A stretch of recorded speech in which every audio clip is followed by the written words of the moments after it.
बड़े भाग्य से बड़े पुण्य से मिला गुरु का चातुर्मास। बड़े भाग्य से बड़े पुण्य से मिला गुरु का चातुर्मास। वर्षा योग में धर्म की वर्षा रचेगी एक स्वर्णिम इतिहास।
संसार के सागर में। जय जिनेश्वर। आमंत्रित कर रहा हूं श्रीमान भूपेन जी जैन, श्री नीलेश जी कासलीवाल और जिन्होंने बोली का प्राप्त किया श्री बूच जी, वो भी आ जाए। साथ में दिगंबर जैन समाज बिहार के अध्यक्ष भाई श्रेणिक जी गंगवाल और हमारी प्रबंध कमेटी से आशीष भैया, अजीत भैया कृपया आए।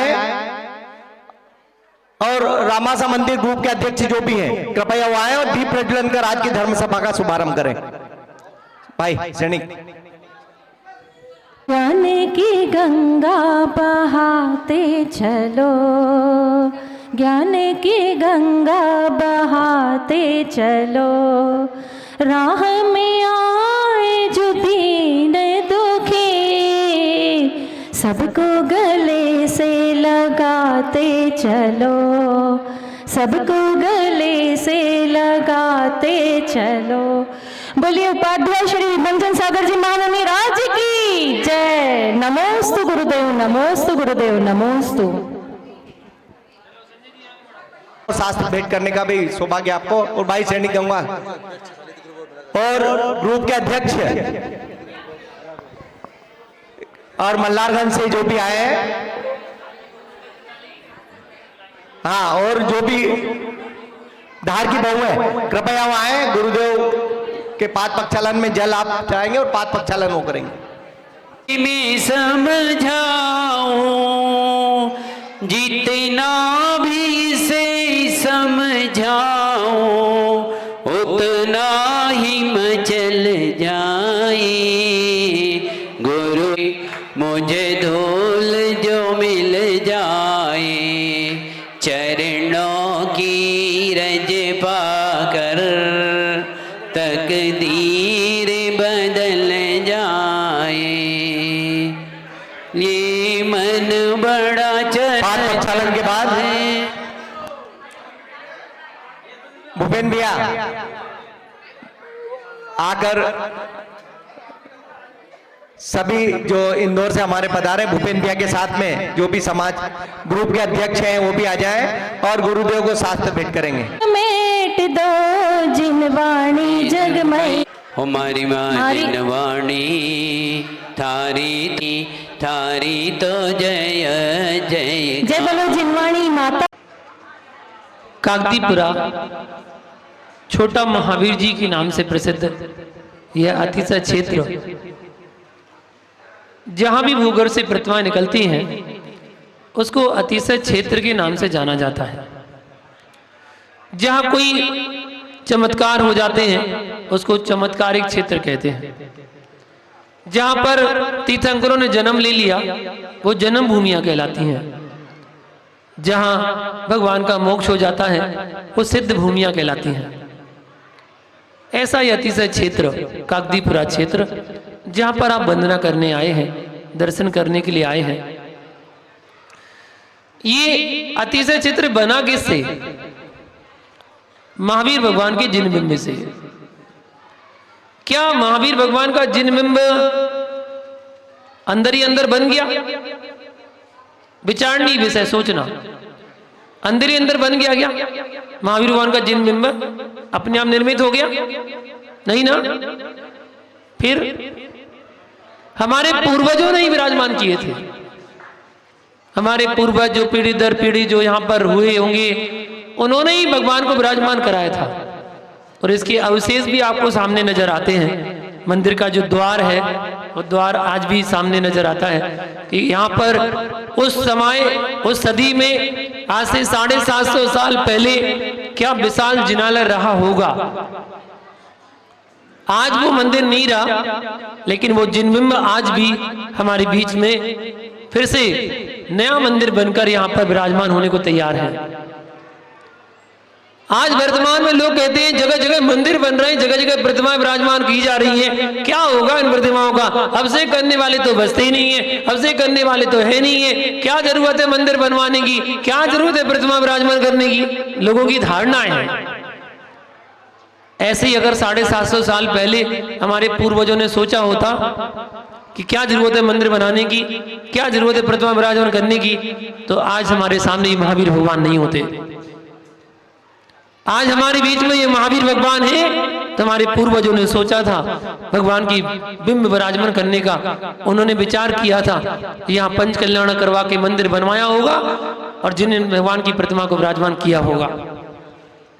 और आज आप पुनः तैयार हैं भगवान को उच्च स्थान देने के लिए। मंदिर बन के तैयार हो गया है। कुछ ही समय में यहाँ पर पंच कल्याणक महोत्सव होगा। अब चाहे वो 2026 में हो या 27 में हो, इससे ज्यादा तो नहीं होगा। भगवान का भव्य पंच कल्याणक महोत्सव होगा और भगवान को उच्च स्थान में मंदिर में विराजमान किया जाएगा। देखिए, जो जो भगवान की प्रतिमा विराजमान करने का सौभाग्य प्राप्त करता है, निश्चित ये मान के चलना कि भविष्य के लिए अपनी पीढ़ी को सुधार रहा है। भविष्य में ऐसे पुण्य का अर्जन कर रहा है जब आपकी पीढ़ी दर पीढ़ी, जब आपके बच्चे बच्चों के बच्चे जब आएंगे और इन प्रतिमाओं को देखेंगे और प्रतिमाओं में जब नाम अंकित देखेंगे, अरे हमारे पूर्वजों ने ये प्रतिमा विराजमान की थी, ऐसी श्रद्धा उनकी, ऐसी आस्था बनेगी कि वो सम्य दर्शन प्राप्त कराने में कारण बन जाएगी। एक व्यक्ति एक कुआं खुदवाता है, एक व्यक्ति एक कुआं खुदवाता है, हजारों लोगों की उससे प्यास बुझ जाती है। एक व्यक्ति एक हॉस्पिटल खुलवाता है, हजारों का इलाज उससे हो जाता है। एक व्यक्ति एक विद्यालय बनवाता है, उससे हजारों बच्चे पढ़ लिख कर योग्य बन जाते हैं, काबिल बन जाते हैं। ऐसे ही एक व्यक्ति एक जिन मंदिर का निर्माण करवाता है जिससे हजारों के सम्य दर्शन की प्राप्ति में वो कारण बन जाता है, हजारों के लिए सम्य दर्शन प्राप्ति हो जाती है। मंदिर बनाना इतना अच्छा। अब लोग कहते हैं सामाजिक कार्य करना भी तो अच्छा होता है। होता है, सामाजिक कार्य करना भी अच्छा होता है, लेकिन जहां जिसका महत्व है वो कार्य करना जरूरी होता है। भूखी को खाना खिलाना ये आपकी दया दृष्टि है, ये आपका मनुष्यत्वपना है, ये आपकी पवित्र भावनाएं हैं। बीमार का इलाज करवाना, गरीब बच्चे की पढ़ाई करवा देना, गरीब बच्चे की शादी करवा देना, ये आपकी दया दृष्टि है। इससे आपको पुण्य की प्राप्ति नहीं हो रही है। पुण्य की प्राप्ति तो देवसास गुरु की आराधना करने से होगी। जो देवसास गुरु की आराधना करेंगे, इन क्रियाओं से, इन कामों से, इन दया दृष्टि से रखने से आपके भाव निर्मल होते हैं, आपके भाव अच्छे होते हैं, परिणाम सुंदर होते हैं। जब परिणाम अच्छे होते हैं तो विचार भी हमारे अच्छे आते हैं। जब विचार अच्छे आते हैं तो हम धार्मिक क्रियाओं में लगते हैं। धार्मिक क्रियाओं में लगने में वो निमित्त बनते हैं, इसलिए उन क्रियाओं को भी कभी छोड़ना नहीं चाहिए। वो भी क्रियाएं अवसर आने पर करते रहना चाहिए। जब जब आपको अवसर मिल जाए तब तक उन क्रियाओं में अपना सहयोग करते रहना चाहिए। और जब आपको मंदिर निर्माण करने का अवसर मिल जाए वो तो आपको कभी छोड़ना ही नहीं चाहिए। जिन्हें भगवान की प्रतिमा विराजमान करने का अवसर आपको मिल जाए, मंदिर बनवाने का अवसर मिल जाए। देखिए वैसे तो कहा जाता है दान 4 प्रकार का, 4 संग को दीजिए। सभी लोग पढ़ते ना पूजा में, दान 4 प्रकार का ही होता है। आहार दान, औसत दान, ज्ञान दान, अभय दान, और 4 संग को ही दिया जाता है। मुनि, यारिका, श्रावक, श्राविका, चतुर्वेद संग को दान दिया जाता है। लेकिन आचार्यों ने कहा इनके अलावा भी श्रावक अपने धन का सदुपयोग कर सकता है दान देकर। तो कहां देना है? तो आचार्यों ने कहा 7 क्षेत्रों में श्रावक अपने दान का उपयोग कर सकता है।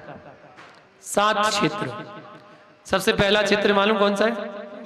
जिनेंद्र भगवान की मंदिर को बनवाना। ये पहला आपका दान करने के लिए उत्तम स्थान है जहां आप अपने धन का सदुपयोग कर सकते हैं। अपनी चंचलायमान लक्ष्मी का उपयोग कर सकते हैं। जो आज आपके पास है कल आपके पास नहीं होगी, निश्चित है। आज आपके पास है उसका उपयोग कर लो, सदुपयोग करके और मंदिर का निर्माण करवा लो। इतनी काबिलियत रखो कि पूरा मंदिर आपकी तरफ से बनाया जाए, पूरा मंदिर। लेकिन एक बार भी ये मत कहना कि मंदिर हमने बनवाया है, वरना कसाय आ जाएगी, मान कसाय आ जाएगी। एक बहुत बड़े सेठ हुए, दानवीर हुए, उन्होंने अपने पैसे का सदुपयोग किया और पूरा जिनेंद्र भगवान का मंदिर बनवाया। नीचे से लेकर ऊपर पूरे शिखर तक, कलशारोहण तक सब कुछ तैयार कर दिया। बस मंदिर में चढ़ने के लिए जो 5 सीढ़ियां थी ना, वो सीढ़ियां नहीं बनवाई और बोल दिया समाज से भैया हमारे पैसे खत्म हो गए, अब सीढ़ियां बनाने लग, तुम्हारे पास पैसे नहीं बचे, अब ये तो आप लोग को मिलके बनवानी पड़ेंगी क्योंकि अब पैसे ही नहीं है। मंदिर में दर्शन करने कैसे जाएंगे? सीढ़ियां तो चाहिए, तो वो तो आपको बनवानी है। तो पूरी समाज से उन्होंने कलेक्शन किया पैसे का, जिसकी जितनी हैसियत थी उससे उतना पैसा लिया। किसी की 10 रुपए की थी तो 10 रुपए लिया, 100 रुपए तो 100 रुपए, जिसकी जितनी थी सबसे उतना लिया और सबके पैसे को जोड़कर और उन 5 सीढ़ियों का निर्माण करवाया। मंदिर किसका बना? सबका बना। उस दानवीर ने, उस दान जो दान देने वाला था, मंदिर बनवाने वाला था, उसने ये कहा मंदिर हमारा नहीं है, मंदिर आप सबका है, क्योंकि इस मंदिर में आप सबका सहयोग लगा है। आप सबके सहयोग के बिना ये मंदिर पूर्ण नहीं बनता। ये आपका सबका सहयोग ही है जो मंदिर निर्मित हो गया है।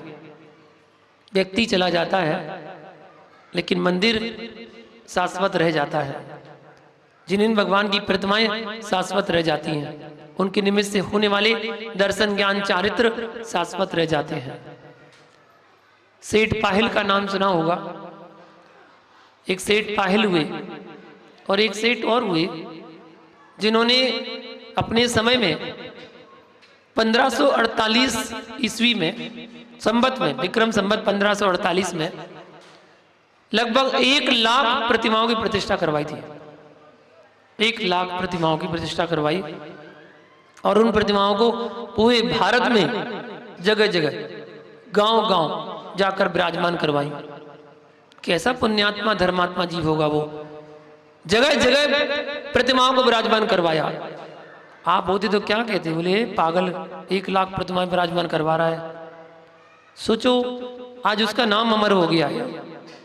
आज जहां भी खुदाई करते हैं तो खुदाई में जिनेंद्र भगवान की प्रतिमाएं निकलती हैं, अन्य जैनत्व समाज की कोई प्रतिमा नहीं निकलती है।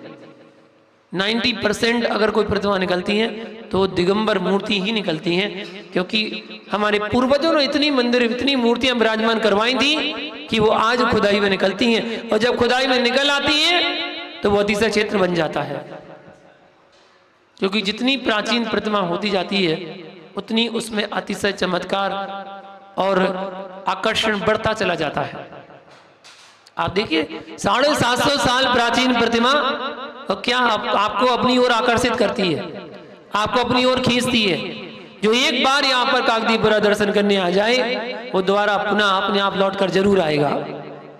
ऐसी प्रतिमा कहती है कि आप आओ, एक बार नहीं बार बार आओ। इसलिए मैं आज सुबह से यही काम कर रहा हूं, सुबह से यही काम कर रहा हूं। मैं जो भी यहाँ दर्शन करने आ रहा है मैं कह रहा हूं भगवान की वंदना करने का नियम ले लो। ज्यादा नहीं, साल में 21 बार तो आओ, 365 दिन में 21 दिन ऐसे निकालो जब आप महावीर भगवान के दर्शन करने आओ।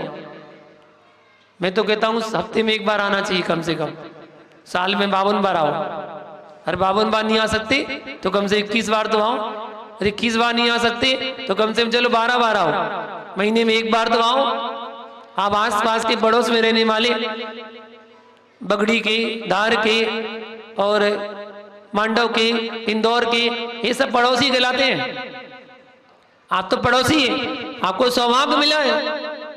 बस इंदौर वाले ये ना सोचे कि हमारे यहाँ खुद इतने सारे क्षेत्र हैं। इंदौर वाले अपने क्षेत्र गिनाने बैठते ना, कहते देखो हमारे यहाँ गौमटगिरी है, हमारे यहाँ ढाई दीप है, हमारे यहाँ सुमति धाम है, हमारे यहाँ नवग्रह मंदिर है, हमारे यहाँ कांच मंदिर है, हमारे यहाँ नसिया जी है, हमारे तो इतने सारे क्षेत्र हैं। वो भी है, ये भी आपका ही है, अपना ही है। कम से कम साल में 12 बार तो आओ, और 12 बार नहीं आ सकते तो 6 बार तो आओ, और 6 बार नहीं आ सकते तो कम से कम 3 बार आ जाओ, और 3 बार नहीं आ सकते तो कम से कम 1 बार तो आ ही जाओ। बताओ सभा में इतने लोग बैठे हैं, साल में 1 बार काकदीपुरा आने का दर्शन करने का नियम कौन ले रहा है? हाथ तो ऊपर कर लो। साल में 1 बार तो आनी आना है, आना है। आपका तो 21 बार हो गया, आप तो रहने दो, आपको तो 21 बार आना है। ऐसे अतिशय क्षेत्र, तीर्थ क्षेत्र, सिद्ध क्षेत्र की वंदना करते जाने चाहिए। कुछ लोग कहते हैं भगवान ही तो है, महावीर भगवान यहाँ है, महावीर भगवान वहां है, बात तो बराबर है। नहीं, ऐसा नहीं है। ये सोच जो है व्यक्ति को छोटा कर देती है। अपनी सोच को ऊंचा रखिए। छोटी सोच और पैर की मोच कभी आगे नहीं बढ़ने देती है।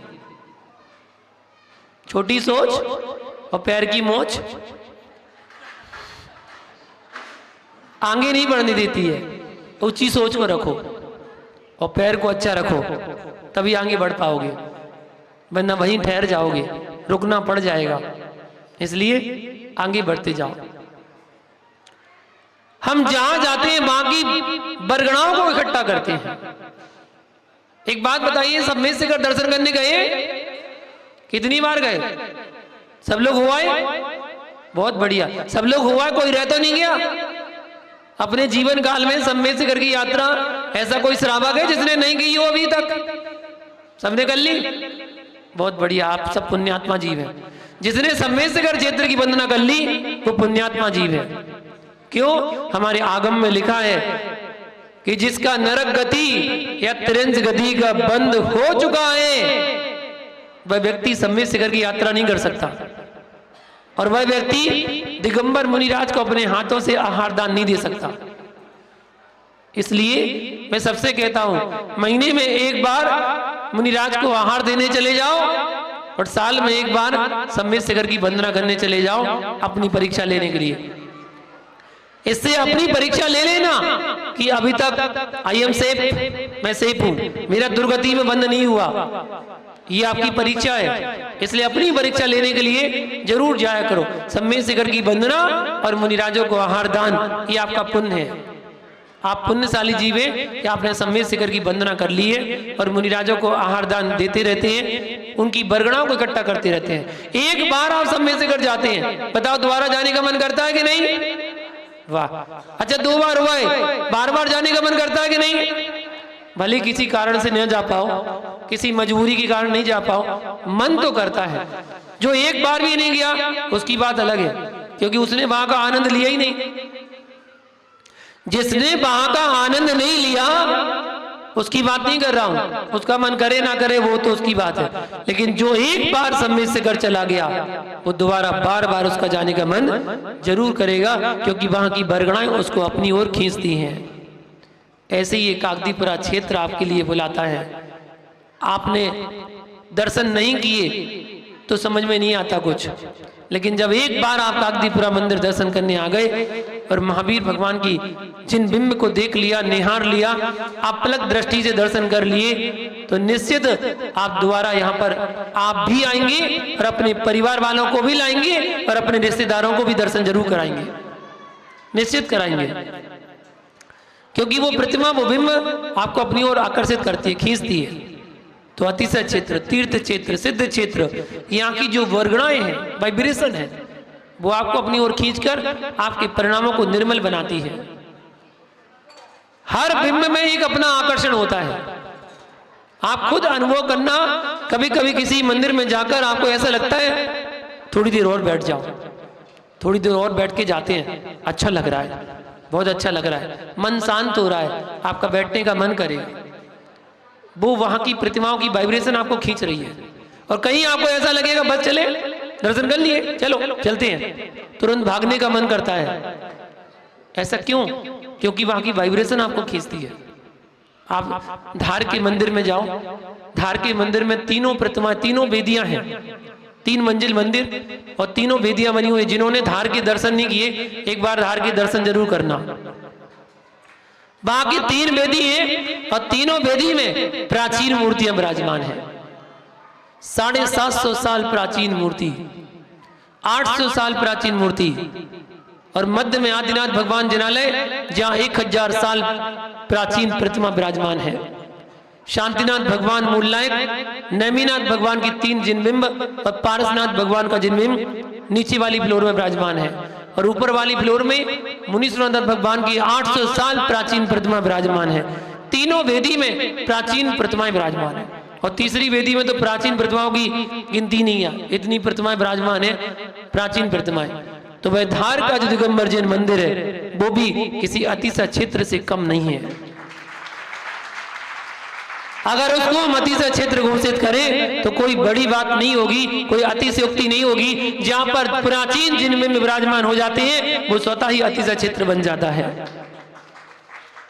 और जहां जाकर मन में शांति मिल जाए, जहां जाकर हमारी सारी इच्छाएं शांत हो जाएं, जहां पर हमें लगे कि हमें सब कुछ मिल गया, वही अतिशय क्षेत्र कहलाता है, वही तीर्थ क्षेत्र कहलाता है, वही तीर्थ क्षेत्र की वंदना कहलाती है। जिन्होंने नहीं की हो वो जरूर जाना एक बार, और धार के दर्शन करके एक बार जरूर आना। ऐतिहासिक नगरी धार नगरी, जहाँ भक्तांबर स्रोत की रचना हुई है। भक्तांबर स्रोत तो सभी पढ़ लेते हैं, उस नगरी को भी देखकर आओ जिस नगरी में मानतुंग आचार्य ने उस स्रोत की रचना की थी। ऐसे स्थानों पर जाकर उन बरगड़ाओं को इकट्ठा करना, इसलिए मैं बार बार आपको कह रहा हूं कागदीपुरा जरूर आना यहाँ की बरगड़ाओं को इकट्ठा करने। जब जब आपका मन अशांत हो, जब जब आपका मन उथल पुथल हो रहा हो, जब जब आपका मन किसी निर्णय लेने में सक्षम नहीं हो, और जब जब आपको कोई परेशानी हो, जब जब आपको कोई आपत्ति हो, जब जब आपके लिए कोई अच्छा निर्णय लेने का अवसर आए या कोई अच्छा काम आप करने जा रहे हो, उन सभी ओकेजन में, सभी अवसर पर कागदीपुरा के महावीर भगवान के दर्शन एक बार जरूर करके जाना। आपकी कार्य की सफलता अपने आप हो जाएगी। लेकिन मांगना कुछ मत, ये भी ध्यान रखना, मांगना कुछ नहीं। आप तो बस दर्शन करके चले जाना, वंदना करके चले जाना, और एक श्रीफल भगवान के चरणों में समर्पित करके और चले जाना, बस।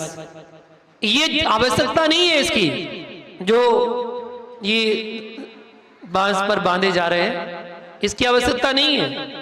आप तो बस श्री जी के चरणों में एक श्रीफल चढ़ा दिया, आपका काम तो अपने आप हो जाएगा।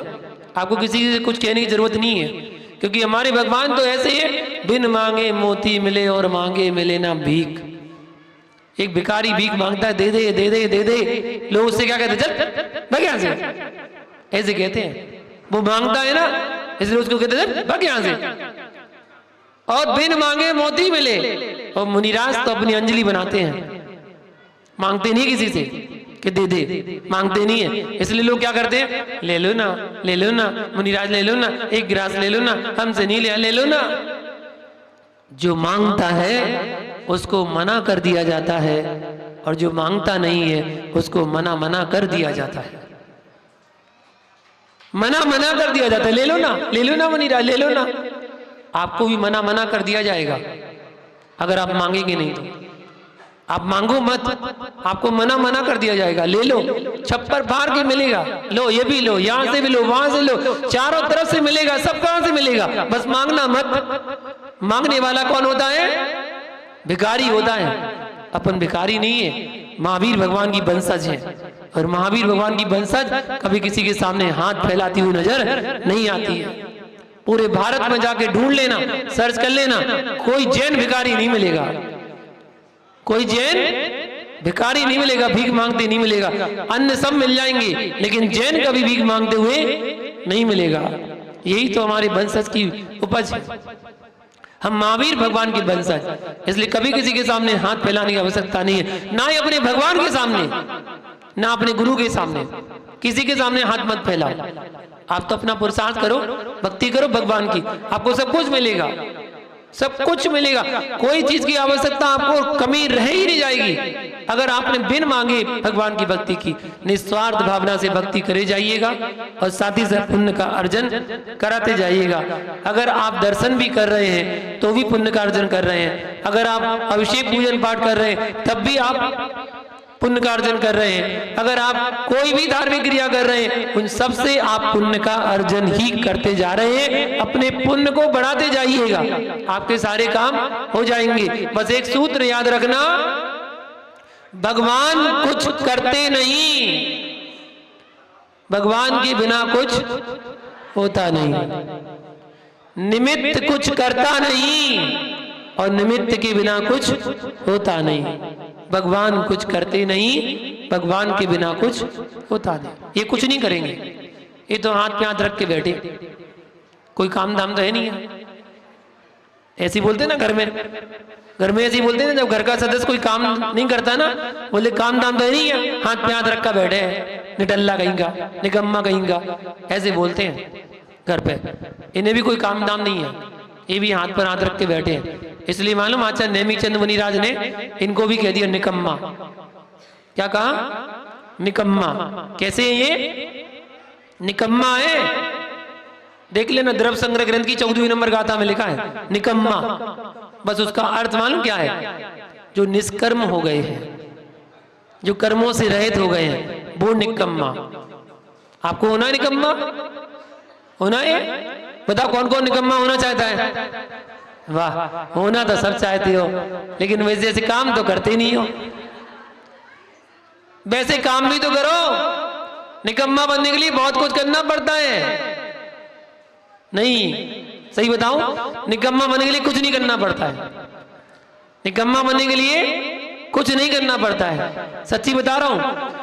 निकम्मा बनने के लिए कुछ नहीं करना पड़ता है। आपको गृहस्थी चलाने के लिए बहुत कुछ करना पड़ेगा, परिवार चलाने के लिए बहुत कुछ करना पड़ेगा, अपना घर चलाने के लिए बहुत कुछ करना पड़ेगा, लेकिन भगवान बनने के लिए कुछ नहीं करना पड़ेगा। बताइए सतीश जी, भगवान बनने के लिए क्या करना पड़ेगा। कुछ भी नहीं करना, हाथ पांव रख के बैठ जाओ, बस अपने आप में तल्लीन हो जाओ, अपने आप में लीन हो जाओ, अपनी आत्मा को पहचान लो, शरीर आत्मा का भेद विज्ञान कर लो, अंदर आत्मा प्रवेश कर जाओ और शरीर आत्मा को भिन्न करके परमात्मा बना लो। कुछ नहीं करना, ना कुछ सोचना, ना कुछ विचारना, ना कुछ काम करना, कुछ भी नहीं करना। जब कुछ भी नहीं करोगे ना तभी परमात्मा बनोगे, और जब तक करते रहोगे तब तक संसार में रहोगे। करते रहोगे तो संसार में रहोगे, करना छोड़ दोगे तो निश्चित परमात्मा बन जाओगे। हम वंदना करने जाते हैं यही भावना लेकर कि भगवान हम भी आप जैसे बन जाएं। भगवान कुछ नहीं करते, लेकिन इनके बिना कुछ नहीं होता। इसलिए हम भगवान की भक्ति करें, बस भगवान हमारे पास। आप प्रतिदिन, मैं तो साल में 21 दिन कह रहा था, आप प्रतिदिन भी आ जाओगे ना काकदीपुरा और नाक रगड़ रगड़ के भगवान के दर्शन कर लेना। एक बार भी ऐसा नहीं होगा जब भगवान प्रकट होके आए और आपसे बोले मांग बच्चे वरदान, मैं तेरी तपस्या से खुश हो गया हूं। कभी ऐसा होगा? भूतो ना भविष्यति, कभी ऐसा हो ही नहीं सकता।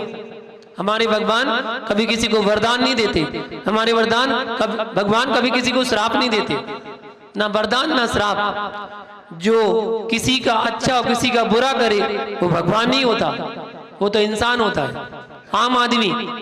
आप भी आम आदमी हैं, किसी के साथ अच्छा करते हैं, किसी के साथ बुरा करते हैं, और भगवान भी ऐसा करने लगे तो आप में और भगवान में क्या अंतर रहा? कोई अंतर नहीं रहा। भगवान वो जो ना किसी के साथ अच्छा करता है, ना किसी के साथ बुरा कर सकता है। अच्छा बुरा करने वाला तुम्हारा कर्म होता है। आप जैसे कर्म करोगे वैसा फल आपको मिलेगा।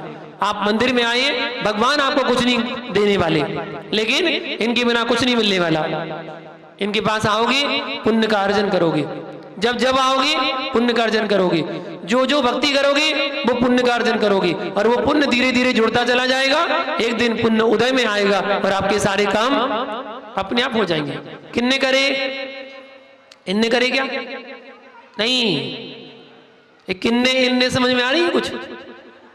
ये बुंदेलखंडी शब्द है, किन्ने इन्ने, इते उते, ये बुंदेलखंडी शब्द है।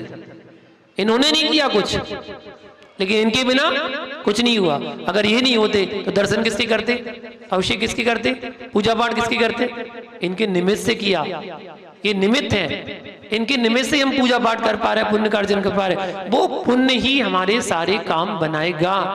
आज आप यहाँ पर आए, इंदौर से भी आए, धार से भी आए, बगड़ी वाले तो है ही, बगड़ी वालों को तो घर है, कागदीपुरा बगड़ी वालों को घर है। हाँ, एक गियर डाला और कागदीपुरा, एक गियर डाला बगड़ी, बस ज्यादा ज्यादा 5 मिनट, 5 मिनट में कागदीपुरा, 5 मिनट में वहां पर। 5 मिनट में तो चाय बना के तैयार भी नहीं कर पाते हैं। संजय जी तो बोल के आते हो चाय बनाइए हमारा दर्शन करके, और दर्शन करके भी चले जाते होंगे, चाय बन के तैयार होगी तब, है ना? पड़ोसी है बिल्कुल, धार का भी पड़ोस है। इसलिए धार वालों से विशेष मेरा कहना है कि आप तो जितना हो सके कम से कम महीने में एक बार तो आपको आना ही है। आप जरूर आइए और कागदीपुरा के दर्शन करें। छोटे महावीर जी नाम दिया गया है, तो यहाँ के दर्शन करें और निश्चित साथी से पुण्य का अर्जन करें। इंदौर वाले भी जब जब अवसर मिले तो वहाँ दर्शन करने के लिए जरूर आइएगा। आपको सामूहिक अवसर मिले तो उसका आनंद ही कुछ और है। आज देखिए क्या महोत्सव का आनंद आ गया। आज 108 कलशों से, 108 श्रावकों से, 108 मंत्रों से महावीर भगवान का मस्तकाभिषेक और बृहत शांति धारा देखने को मिला। सभी लोगों ने उसका आनंद उठाया और निश्चित साथी से पुण्य का अर्जन किया। सभी लोग यहाँ पर आए। मेरा बहुत बहुत सबको बहुत बहुत आशीर्वाद है भगवान की तरफ से। भगवान दे नहीं सकते ना, उनके हाथ बिजी है, दोनों हाथ नीचे हैं, हाथ पर हाथ रखे, वो हाथ उठा नहीं सकते, हम तो उठा सकते हैं। इसलिए दोनों हाथ उठा के आप सबको बहुत बहुत मंगल आशीर्वाद। ऐसे ही धर्म से जुड़े रहे, ऐसे ही धर्म से जुड़े रहे और तीर्थ क्षेत्रों की, तीर्थ क्षेत्रों की वंदना करते रहे। 24 घंटे की व्यस्त लाइफ में निरंतर पाप कमाते रहते हैं। कभी ऐसा भी समय निकाले कि पुण्य का अर्जन भी आप करते रहे और अपने जीवन को सफल बनाते रहे। इसी मंगल भावना के साथ जय बोलो विश्व वंदनीय महावीर भगवान की।